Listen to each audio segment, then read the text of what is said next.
Hello everyone, how are you. I hope कि आप सब बहुत अच्छे होंगे। दोस्तों, करंट अफेयर्स के इस सेक्शन में आपका स्वागत है। Current affairs important questions bye next exam. आज है 9 मई 2026। तो आज हम लेकर आए हैं आपके एग्ज़ाम के पॉइंट ऑफ व्यू से इम्पोर्टेंट MCQ, जो कि आपके परीक्षा में क्वेश्चन आने के संभावित चांस हैं। तो आप मेरे इस सेशन को देखने के लिए मेरे चैनल को सब्सक्राइब करिए और बेल आइकॉन को दबाइए ताकि मेरी नेक्स्ट वीडियो पाने के लिए आप पर नोटिफिकेशन जाए। तो चलिए शुरू करते हैं अपने पहले क्वेश्चन से। तो हमारा पहला क्वेश्चन है, हाल ही में विश्व थैलेसीमिया दिवस कब मनाया गया। ऑप्शन ए 6 मई, ऑप्शन बी 8 मई, ऑप्शन सी 7 मई या ऑप्शन डी में से कोई नहीं। तो इसका सही उत्तर है बी 8 मई। तो विश्व थैलेसीमिया दिवस, इसका एनालिसिस करते हैं। विश्व थैलेसीमिया दिवस, वर्ल्ड थैलेसीमिया डे, हर साल 8 मई को दुनिया भर में मनाया जाता है। इस दिवस का मुख्य उद्देश्य थैलेसीमिया रोग के बारे में जागरूकता फैलाना, मरीजों के संघर्ष को सम्मान देना और इस आनुवंशिक विकार को रोकथाम के लिए समाज को शिक्षित करना है। तो दोस्तों, जैसा कि हमने आज पढ़ा विश्व थैलेसीमिया दिवस, तो ये है मई, और मई महीने के इम्पोर्टेंट डेज को हम देखते हैं कि मई में कौन कौन से इम्पोर्टेंट डे आए हैं। मई 2026, 1 मई को अंतर्राष्ट्रीय मजदूर दिवस मनाया जाता है। 2 मई को विश्व टूना दिवस मनाया जाता है। 3 मई को विश्व प्रेस स्वतंत्रता दिवस, अंतर्राष्ट्रीय तेंदुआ दिवस दोनों मनाया जाता है। और 4 मई को अंतर्राष्ट्रीय अग्निशामक दिवस और कोयला खनिक दिवस मनाया जाता है। 5 मई को विश्व पुर्तगाली भाषा दिवस, विश्व अस्थमा दिवस। 6 मई को मनाया जाता है राष्ट्रीय नर्स दिवस और 7 मई को विश्व एथलेटिक्स दिवस मनाया जाता है। तो और 9 मई को विश्व थैलेसीमिया दिवस मनाया जाता है। आइए नेक्स्ट क्वेश्चन देखते हैं। हाल ही में भारत की पहली प्रमुख वाणिज्यिक मिनी या माइक्रो LED डिस्प्ले फैक्ट्री कहाँ स्थापित की जाएगी। Option A Mumbai, option B Bengaluru, option C Dholera, option D में से कोई नहीं। तो इसका सही उत्तर होगा ऑप्शन सी धोलेरा में।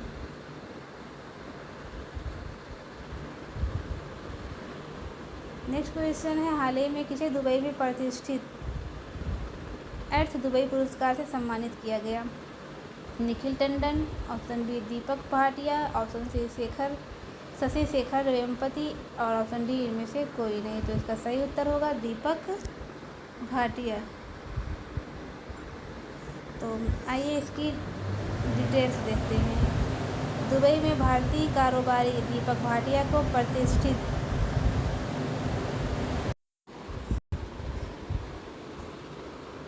अर्थ दुबई पुरस्कार से सम्मानित किया। दुबई के भारतीय व्यापार समुदाय के लिए एक ऐतिहासिक क्षण है, क्योंकि अमीरात में एक सदी से अधिक के इतिहास वाले पारिवारिक व्यापारिक उद्यम को शहर के सबसे प्रतिष्ठित पुरस्कार में से एक से सम्मानित किया गया। और आगे की कुछ पॉइंट है। दिल्ली के मेट्रो स्थापना दिवस समारोह में metro woman of the year के खिताब से सुषमा यादव को सम्मानित किया गया। कुछ सम्मानित व्यक्ति के नाम देखते हैं। नेक्स्ट है सुपर्णा शर्मा और RK आनंद को इलिस्ट्रेटेड रिपोर्टिंग और कमेंट्री श्रेणी में पुलित्जर पुरस्कार 2026 से सम्मानित किया गया। और है भारतीय वैज्ञानिक परवीन शेख को 2026 का वाइटली अवार्ड मिला। नेक्स्ट है, मुंबई में प्रतिष्ठित business reformer of the year 2025 पुरस्कार से N चंद्रबाबू नायडू को सम्मानित किया गया। और N अलीम यूसुफ को AI आधारित संरक्षण ऐप के WWF द्वारा सम्मानित किया गया। ये हैं कुछ सम्मानित व्यक्ति के नाम। नेक्स्ट क्वेश्चन है, हाल ही में अग्रणी बायोटेक कंपनी बायोकॉन लिमिटेड के नए प्रमुख के रूप में किसे चुना गया। Option A Suparna Sharma, option B Soma Mandal, option C Claire Majumdar, option D इनमें से कोई नहीं। तो सही उत्तर है ऑप्शन सी क्लेयर मजूमदार। आइए देखते हैं किसको किस चीज़ से सम्मानित किया गया और किसकी नियुक्ति कहाँ हुई। तो देखते हैं सोमा मंडल को कैम्ब्रिज डेडिकेटेड टीचर अवार्ड 2026 के दक्षिण एशिया क्षेत्रीय खिताब से सम्मानित किया गया। केंद्रीय फिल्म प्रमाणन बोर्ड CBFC का अध्यक्ष शशि शेखर वेम्पति को नियुक्त किया गया। एडोब ने मनोज नागपाल को ग्लोबल डिलीवरी सेंटर का उपाध्यक्ष नियुक्त किया। प्रसार भारती के नए अध्यक्ष के रूप में प्रसून जोशी को नियुक्त किया गया। NCLT के नए अध्यक्ष अनुपिंदर सिंह ग्रेवाल बने हैं। नीति आयोग के पूर्वोत्तर की पहली महिला पूर्णकालिक सदस्य डॉक्टर जोराम अनिया बनी है। और नेक्स्ट है भारत खेड़ा ने MSME सचिव के रूप में कार्यभार संभाला। आइए हमारा नेक्स्ट क्वेश्चन देखते हैं। हाल ही में NCERT ने स्कूली बच्चों में विकलांगताओं के शुरुआती चरण की पहचान करने के लिए कौन सी ऐप विकसित की है। ऑप्शन ए प्रयास, ऑप्शन बी ऊर्जा, ऑप्शन सी उम्मीद और ऑप्शन डी प्रशस्त 2.0। तो इसका सही उत्तर है प्रशस्त 2.0। नेक्स्ट क्वेश्चन है हाल ही में अंतर्राष्ट्रीय ओलंपिक समिति ने किस देश के एथलीटों और टीमों पर लगे प्रतिबंध हटा दिए। ऑप्शन ए रूस, option B Belarus, option C Ukraine, option D इनमें से कोई नहीं। तो इसका सही उत्तर है ऑप्शन बी बेलारूस। ये है बेलारूस।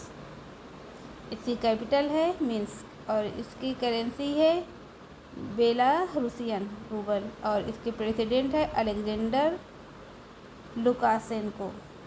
और ये देख लीजिए यहाँ पे इनकी फ़ोटो है। क्वेश्चन नेक्स्ट है हाल ही में जारी विश्व प्रवासन रिपोर्ट 2026 के अनुसार दुनिया का सबसे अधिक प्रेषण प्राप्त करने वाला देश कौन सा है। चीन, option B America, option C Bharat, option D इनमें से कोई नहीं। तो इसका सही उत्तर है ऑप्शन बी सी भारत। दोस्तों ये MCQ एग्ज़ाम के पॉइंट ऑफ व्यू से बहुत ज़्यादा इम्पोर्टेंट है, तो आप इसको कम्प्लीटली याद कर लीजिएगा।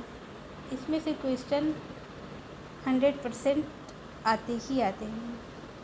आप यहाँ पे भारत का मैप देख लीजिए और यहाँ पे हेनले पासपोर्ट इंडेक्स 2026 में भारत 75वें स्थान पर रहा, सिंगापुर फर्स्ट पे और भारत की साक्षरता दर बढ़कर 80.9% हुई है।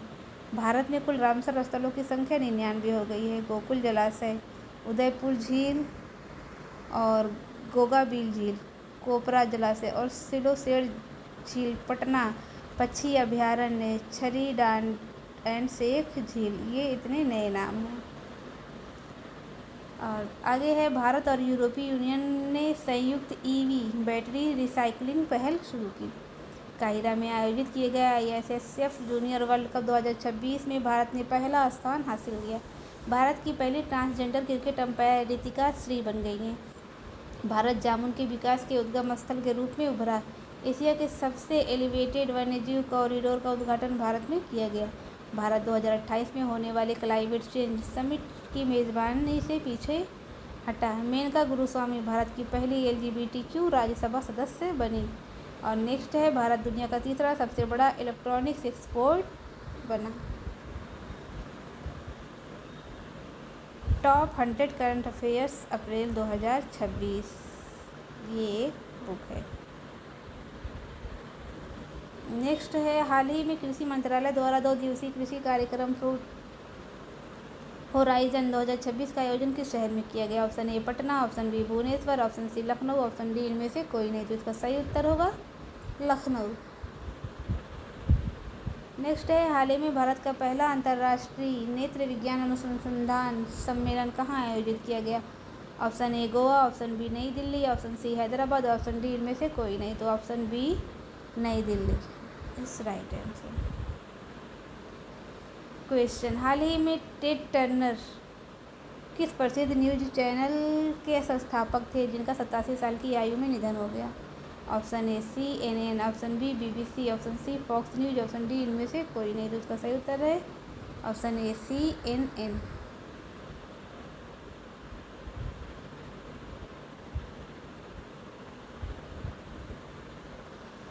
हमारा नेक्स्ट क्वेश्चन है, हाल ही में संयुक्त कमांडरों के सम्मेलन का दूसरा संस्करण किस शहर में आयोजित किया गया? Option A Ranchi, option B Jaisalmer, option C Jaipur, option D इनमें से कोई नहीं। तो इसका सही उत्तर है option C Jaipur. Next question है, हाल ही में भारत और किस देश के बीच रक्षा नीति वार्ता का 10वां संस्करण नई दिल्ली में आयोजित किया गया? तो इसका सही उत्तर है option A France, option B Australia, option C Germany, option D इनमें से कोई नहीं। तो इसका सही उत्तर ऑप्शन बी ऑस्ट्रेलिया। अब यहाँ पे है ऑस्ट्रेलिया, तो ऑस्ट्रेलिया की कैपिटल है कैनबेरा और करेंसी है ऑस्ट्रेलियन डॉलर और इसके प्राइम मिनिस्टर हैं एंथोनी एल्बनीज़। यहाँ पे आप उनकी चित्र भी देख सकते हैं। आइए बात करते हैं, ऑस्ट्रेलिया में दुर्बल नाइट पैरेड के देखे जाने की पुष्टि हुई है। सुसासन कोयला ऑस्ट्रेलिया के रक्षा बल की पहली महिला सेना प्रमुख नियुक्त हुई। काकाडू अभ्यास 2026 का आयोजन ऑस्ट्रेलिया में किया गया और ऑस्ट्रेलिया में जेंटू पेंगुइन में H5N1 संक्रमण की पुष्टि हुई है।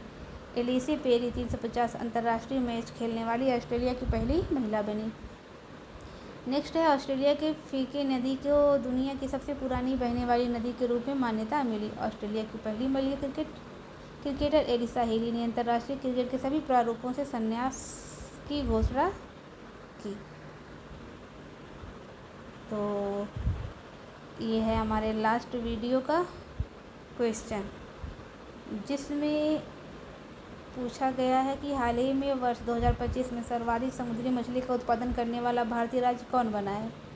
तो option A Goa, option B Tamil Nadu, option C Paschim Bengal और ऑप्शन डी इनमें से कोई नहीं। तो इसका सही उत्तर था ऑप्शन बी तमिलनाडु।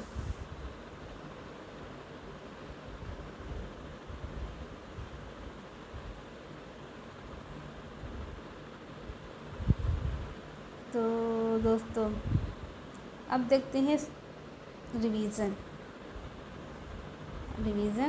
टेबल। तो हमारा आज का रिवीजन सीरीज है यूपीएससी परीक्षा उत्तीर्ण करने वालों के लिए। सीएम इंस्पायर योजना मेघालय में शुरू की गई है। भारत की पहली transgender cricket umpire Ritika Shri बन गई हैं और सिपरी 2025 रिपोर्ट के अनुसार रक्षा खर्च के मामले में अमेरिका शीर्ष पर रहा।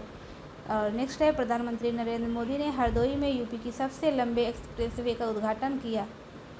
नीति आयोग का उपाध्यक्ष अशोक कुमार लाहिड़ी को नियुक्त किया गया। और नेक्स्ट है, मिजोरम सरकार ने आपदा जानकारी के लिए खुआरेल ऐप लॉन्च किया है। और नेक्स्ट है, अंडमान निकोबार में पानी के भीतर सबसे बड़ा राष्ट्रीय ध्वज फहराया गया।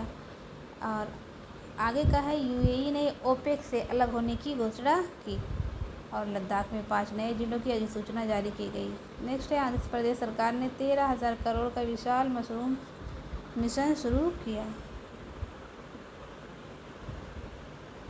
आगे है, चीन के शेंजेन विश्वविद्यालय ने प्रत्यक्ष कोयला ईंधन सेल विकसित किया। आरबीआई का नया डिप्टी गवर्नर रोहित जैन को नियुक्त किया गया। आगे है, यूरोपीय राजनीतिक समुदाय में शामिल होने वाले गैर यूरोपीय देश कनाडा बन गया है और जापान ने जानलेवा हथियारों के निर्यात पर से प्रतिबंध हटा दिया है। नेक्स्ट पॉइंट है, परमाणु ऊर्जा का उपयोग करके बिजली पैदा करने वाली दुनिया का 33वां देश बांग्लादेश बन गया। और डेनमार्क में आयोजित उबेर कप 2026 का खिताब दक्षिण कोरिया ने जीता। सिक्किम देश का पहला पेपरलेस न्यायपालिका राज्य घोषित किया गया। उत्तर प्रदेश के अलीगढ़ की शेखा झील को रामसर साइट घोषित किया गया। छत्तीसगढ़ के मुख्यमंत्री ने ई श्रम साथी ऐप लॉन्च किया। ये है क्वेश्चन आपके लिए कि हाल ही में कौन 2026 IBCA शिखर सम्मेलन की मेज़बानी करेगा? इसका उत्तर है ऑप्शन ए, ऑप्शन बी नई Delhi, option C Kolkata, option D इनमें से कोई नहीं। तो आप इसका सही उत्तर कमेंट बॉक्स में दीजिएगा। आज के लिए बस इतना ही, धन्यवाद।